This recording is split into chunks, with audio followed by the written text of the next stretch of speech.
আসসালামু আলাইকুম। আজকে বাসায় চলে যাচ্ছি। এখন ট্রিপ অলরেডি বন্ধ করে দিয়েছি। ৮টার পর থেকে এই পর্যন্ত কোনো ট্রিপ নাই। মিরপুরে ছিলাম, সেখান দিয়ে বনানী গেলাম।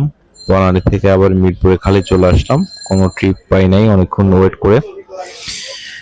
তো আজকে ইনকাম খুব বেশি হয় নাই, তবে আলহামদুলিল্লাহ হয়েছে যা ভালোই, 2260 টাকা।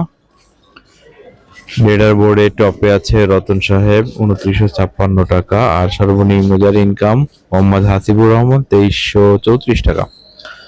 আমার ইনকামের ফিরিস্তি হচ্ছে, আমার টোটাল ইনকাম 2260 টাকা, 5 স্টার 100%, ট্রিপ কমপ্লিট 15টা, ডিজিটাল ক্রেডিট 853 টাকা, ডিউ অ্যামাউন্ট নাই, আর রেটিং 4.80।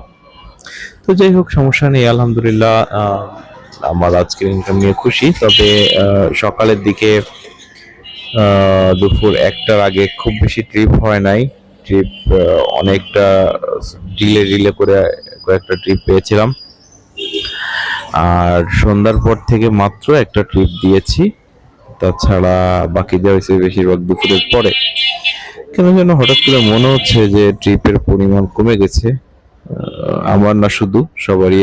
আবার মনে করতে পারেন শুধু আমার ট্রিপ না, সবারই, অনেকের সাথে কথা বলতেছি, সবারই ট্রিপের একই অবস্থা। ইভেন সন্ধ্যার পর থেকে রাস্তাতেও কোনো যাত্রী দেখতেছি না, কোনো স্ট্যান্ডে শুধু বাইক আর বাইক, সব জায়গাতেই শুধু বাইক আর বাইক।